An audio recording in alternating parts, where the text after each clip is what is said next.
आज से करीब 1 साल पहले मेरे पास एक फ़ोन आया। मैं मंच पर तो बोल लेता हूँ, वैसे निजी जीवन में बहुत ही संकोची व्यक्ति हूँ, बहुत ही अंतर्मुखी हूँ और मुझे कोई खींच के बाहर ना लाए तो मैं 1-1 महीना अपने रूम में बैठ के पढ़ता रहता हूँ। मुझे मुझे लगता है कि एकांत में जो सुख है, वो सुख मुझे मिलता नहीं बाहर। तो मैं पार्टियों में जाने वाला व्यक्ति नहीं हूँ। किसी का जन्मदिन, किसी की शादी में मुझे बुलावा है, तो मैं तुरंत सोचता हूँ कि क्या बहाना लगाऊँ कि ना जाना पड़े मुझे। तो मैं ऐसा हूँ, दरअसल हूँ, ये मेरा स्वभाव है। और मेरी टीम को ये पता है कि जब भी कोई इन्विटेशन आए, आमंत्रण आए तो कैसे मना करना है। उनको पूरी उसकी विधि पता है मना करने की, कि किसी का अपमान भूल के भी ना हो, पूरे सम्मान के साथ, विनम्रता के साथ कैसे मना करना है, तो वो विधि हमने बना रखी है। तो 1 साल पहले एक फ़ोन आया हमारे साथी के पास और उन्होंने मुझे कहा कि गंगाराम अस्पताल के एक बहुत सीनियर डॉक्टर हैं, वो मिलना चाह रहे हैं, डॉक्टर सुरेश सिंघवी। मैं ईमानदारी से बता रहा हूँ कि जैसे ही मुझे पता लगा गंगाराम के वरिष्ठ डॉक्टर हैं, तो मेरे मन में एक लालच का भाव पैदा हुआ। मुझे लगा अब मेरी उम्र 50, अब मैं 51 का हूँ, तब 50 का था। मुझे लगा कुछ साल के बाद ज़रूरत पड़ेगी गंगाराम की मुझे।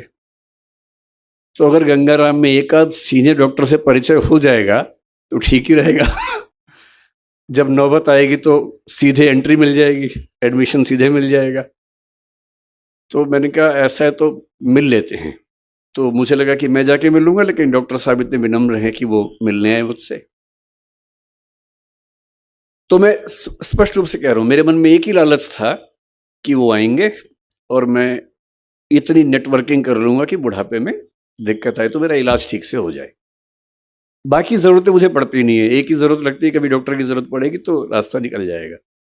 खैर वो आए और जो मैंने सोचा था चीज़ उससे एकदम अलग थी। आधे घंटे की बातचीत में वो प्रसंग खत्म ही हो गया कि मेरी ज़रूरत क्या है। जब उन्होंने बताया इस पूरे कार्यक्रम के बारे में, बताया कि सरदार पटेल जिस आश्रम में सरदार बने थे, उस आश्रम में एक संगोष्ठी होने वाली है, उससे मुरारी बापू रहने वाले हैं। और जब सारा वर्णन किया, निरंजना जी का बताया कि कैसे उनके पिता जुड़े थे पटेल जी से, वो खुद भी बचपन में जुड़ी रहीं, तो मेरे मन में लालच बहुत बढ़ गया। अब वो लालच खत्म हो गया डॉक्टर वाला, अब दूसरा लालच बढ़ गया, क्योंकि मुझे सबसे ज़्यादा सुख मिलता है ऐसे स्थानों पर जाकर जहाँ कोई महान व्यक्ति अपना समय गुजार के गया हो। जैसे मैं आज से कुछ साल पहले करमसद गया था, जहाँ सरदार पटेल का जन्म हुआ था। उस घर में 1-2 घंटे रहा, छत से लेकर ज़मीन तक सारा एक-एक कमरा देखा वहाँ पर। साबरमती आश्रम भी गया था, दांडी भी गया था, गुजरात आया तो लोथल भी गया, सब जगह गया। बारडोली मुझसे छूट गया था। शायद नियति थी कि जानबूझ के छुड़वाया होगा नियति ने। तो जब मुझे पता लगा कि बारडोली के या बारडोली के आश्रम में जाके वहीं उसी घर में रहने का मौका मिलेगा या बैठने का मौका मिलेगा जहाँ सरदार पटेल रहते थे, जहाँ महात्मा गांधी भी आते थे, तो मुझे लगा इससे बड़ी उपलब्धि क्या हो सकती है। बोलना तो ठीक है, मैं अध्यापक हूँ, बोल ही देता हूँ, तो मैंने कहा ठीक है मैं आऊँगा, लेकिन इससे मेरा लाभ ज़्यादा है, आपका लाभ कम है। और जब से आज मैं सुबह से आया हूँ, मैं कल रात को सूरत आ गया था, आज सुबह यहाँ आया और जब से आया हूँ तो वो मेरा भाव बढ़ता ही जा रहा है। ऐसा लग रहा है कि बड़े शहरों की चकाचौंध में हम लोग बहुत कुछ छोड़ देते हैं, जो ऐसी जगह पे आके समझ में आता है कि जीवन का असली मतलब क्या होता है। तो पश्चिम में एक प्रसिद्ध दार्शनिक हुए थे, मुझे सुरेश जी ने कहा कि 1.5 घंटा मुझे बोलना है, तो मैं बड़ा फुर्सत के मूड में हूँ। अगर आप लोग लगे कि कम बोलना है तो आप इशारा कर दीजिएगा, मैं चुप हो जाऊँगा बीच में ही, नहीं तो मैं तो ज़्यादा बोलने का अभ्यस्त हूँ ही, कम बोलना मुश्किल लगता है मुझे। तो आज जब मैं आया तो यहाँ मुझे सरदार पटेल पर बोलना है, मैं उन पर आऊँगा थोड़ी देर के बाद, पहले मैं आज का अनुभव डिस्कस करना चाह रहा हूँ। तो जैसे ही कार आश्रम के अंदर घुसी, तो जिसको बोलते हैं आजकल मनोविज्ञान के बच्चे की वाइब्स आती हैं, जो जेन ज़ी है, आज की जनरेशन है, उसकी भाषा में वाइब्स आती हैं। हमारी भाषा में एक वातावरण होता है हर जगह का, उस वातावरण का अपना मूल्य होता है और वातावरण ऐसे नहीं बनता, बहुत सारे अच्छे लोग जब एक साथ रहेंगे तो वहाँ माहौल बनता है। उसको हम वातावरण कहें, वाइब्स कहें, वाइब्रेशंस कहें, जो भी कहें, वो हर किसी को समझ में आता है। तो जैसे ही मैं उस स्कूल के अंदर घुसा, मुझे लगा कि ये कुछ तो अलग है। पहले मुझे लगा कि क्योंकि मैं दिल्ली से आया हूँ और दिल्ली में दीपावली के 1-2 महीने बाद तक जो मौसम रहता है, आपको पता है कि पॉल्यूशन बहुत ज़्यादा वहाँ पर होता है, सांस लेना अपने आप में एक चैलेंज होता है वहाँ पर। तो मुझे लगा शायद यहाँ हवा साफ सुथरी है और क्योंकि मैं दिल्ली से आया हूँ, इसलिए मुझे बहुत ज़्यादा अंतर महसूस हो रहा है। पर मामला सिर्फ बाहर की हवा का नहीं, अंदर की हवा का भी है। और दिल्ली में जो लोग हैं, उनके बाहर के साथ साथ अंदर की हवा भी खराब हो जाती है। एक शायर ने दिल्ली के बारे में बड़ा अच्छा लिखा है, जो मैं हर दीपावली के बाद अपने घर में सुनाता रहता हूँ सबको। चेहरे पे सारे शहर के गर्द और मलाल है। गर्द का मतलब है धूल, मिट्टी, और मलाल मतलब दुख, पीड़ा, वेदना, बेचैनी, परेशानी। तो चेहरे पे सारे शहर के गर्द और मलाल है, दुख है और धूल मिट्टी है। कितना सुंदर कहा। चेहरे पे सारे शहर के गर्दो मलाल है, जो दिल का हाल है वही दिल्ली का हाल है। तो पूरी की पूरी दिल्ली, ये गर्द जो है, धूल मिट्टी, तो दीपावली के बाद 2 महीने होती है, लेकिन जो अंदर की धूल मिट्टी है साल भर रहती है। और मैं थोड़ा पढ़ लिख गया हूँ, ज्ञान की बातें कर लेता हूँ, लेकिन धूल मिट्टी तो मेरे अंदर भी उतनी ही है जितनी बाकी लोगों में होती है। यहाँ के एक अलग ही सुकून महसूस हुआ। उन बच्चों के चेहरे पर जो भाव थे, फिर मैंने स्कूल देखा ध्यान से। मैं इतने साल से, 26 साल से काम कर रहा हूँ, भारत सरकार में काम किया, अपनी एक कंपनी चलाता हूँ जिसमें करीब 2-2.25 हज़ार लोग काम करते हैं मेरे साथ में। और अचानक मैंने एक ऑफिस देखा स्कूल का, जिस ऑफिस में प्रिंसिपल से लेके क्लर्क तक सब एक ही कमरे में बैठते हैं, कोई हिरार्की ही नहीं है। और मुझे लगा कि मेरी सारी किताबें जो हिरार्की सिस्टम से प्रशासन कैसे चलता है, वो अचानक बेकार साबित हुई। बिना सोपान क्रम के कोई व्यवस्था चल सकती है, हम तो नहीं सोचते थे, पर यहाँ चल रही है। फिर मैंने देखा कि स्कूल के बच्चे, उन सब की एक-एक अलमारी है, उसी में उनको अपना सामान रखना है, किताबें रखनी है, कपड़े रखने हैं। सब ने बड़ा सहेज के रखे हुए हैं। मुझे अपने बच्चे याद आए।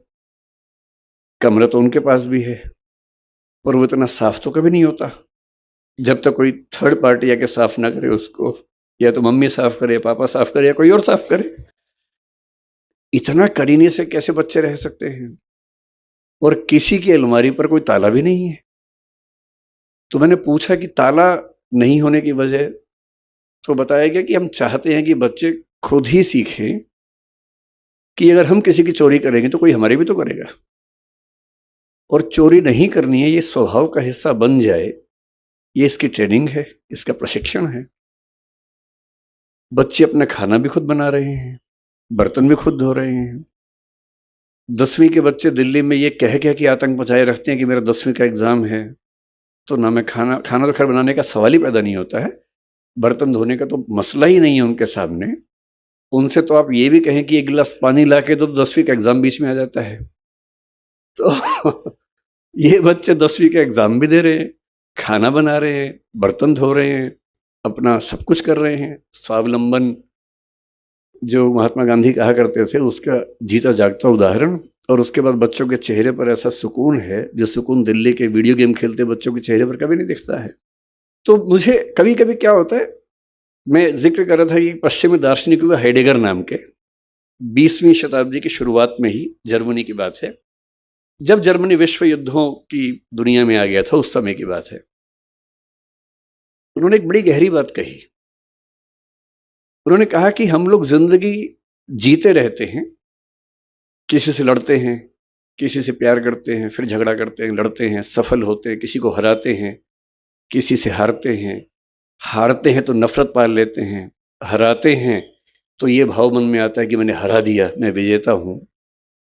इसी सब तिकड़म भरे अनुभवों को हम मिला के एक शब्द बोलते हैं जिंदगी, लाइफ। लेकिन कभी कभी ऐसा होता है जिंदगी में कि अचानक कोई इंसिडेंट होता है। वो इंसिडेंट क्या होता है, जैसे मान लीजिए कि मैं और मेरा दोस्त सड़क पे जा रहे हैं, अचानक एक ट्रक की कार ब्रेक फेल हुई, उसे टक्कर मारी और मेरे साथ जो मेरा दोस्त था उसकी मौत हो गई और मैं बच गया।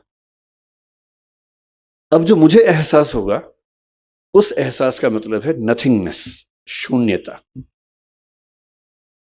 उस मोमेंट पे, उस क्षण में ये लगता है कि क्या है जिंदगी में ऐसा, और मैं जो इकट्ठा करने में लगा हूं, मैं जो ताकत के पीछे भाग रहा हूं, मैं जिस 8 साल बाद की प्रमोशन के लिए अभी से रात दिन जुटा हुआ हूं, ये सब तो 1 सेकंड का खत्म होने का वाला खेल है। जिस जिंदगी का 1 सेकंड बाद का अता पता नहीं है, भरोसा नहीं है, कल सुबह मैं उठूंगा भी या नहीं ये भी नहीं पता है, और मैं ऐसी जिंदगी जी रहा हूं जो 10 साल बाद मैं ये बन जाऊंगा, 18 साल बाद मेरी प्रमोशन ये होगी, मैं सेक्रेटरी बन जाऊंगा या मैं हाई कोर्ट का जज बन जाऊंगा। इस अनुभव में जो लोग थोड़े ज्यादा सेंसिटिव हैं, संवेदनशील हैं, वो इस अनुभव को झेल नहीं पाते, और उनके लिए इसी बिंदु पर टर्निंग पॉइंट आता है और वो जीवन का रास्ता मोड़ लेते हैं कि जब जीवन में कुछ भरोसा नहीं तो मैं इन निरर्थक चीजों के पीछे क्यों भागता रहूं, क्यों ना मैं किसी ऐसी सार्थक चीज की तलाश करूं जो अंततः मुझे सुकून देती हो। और हम जीवन क्यों जीते हैं? मैं दर्शन विषय का विद्यार्थी हूं, पढ़ाता भी हूं। भारत के, दुनिया के सब दार्शनिकों को पढ़ने पढ़ाने की प्रक्रिया में मैंने पाया कि अंततः सभी के मन में एक ही बात है, अलग अलग शब्दों से कहते हैं, और वो ये है कि जीवन का अंत इसी बात पे है कि मुझे सुकून मिले, मुझे आनंद मिले, मुझे सुख मिले। और सारे भौतिक सुखों के बाद देश की राजधानी की सारी ताकत को देखने समझने के बाद अगर उससे ज्यादा सुकून बारडोली के आश्रम में है, तो इसका मतलब है कि जीवन का सही अर्थ तो यहां आके खुलेगा, वहां तो नहीं खुलेगा। तो मैं बहुत कृतज्ञ हूं सिंघवी साहब का, डॉक्टर साहब का, कहाँ गए डॉक्टर साहब? हाँ, डॉक्टर साहब आपका बहुत कृतज्ञ हूं कि आपने, अब मैं आपसे कोई काम नहीं बोलूंगा कि मुझे इलाज करवा दीजिए, वो मैं कभी नहीं बोलूंगा। वो तो मेरा शुरुआती लालच था जो मैंने आपको बताया भी नहीं अब तक, और मन में था। और मुझे लगता है कि सच बोल देने से मुक्ति रहती है, झूठ बोलने में बड़ी दिक्कतें हैं, सच बोल देने से आदमी मुक्त रहता है। तो मेरा शुरुआती आपसे जो संवाद था वो लालच की बदौलत था, अब तो हम अच्छे दोस्त हो गए हैं।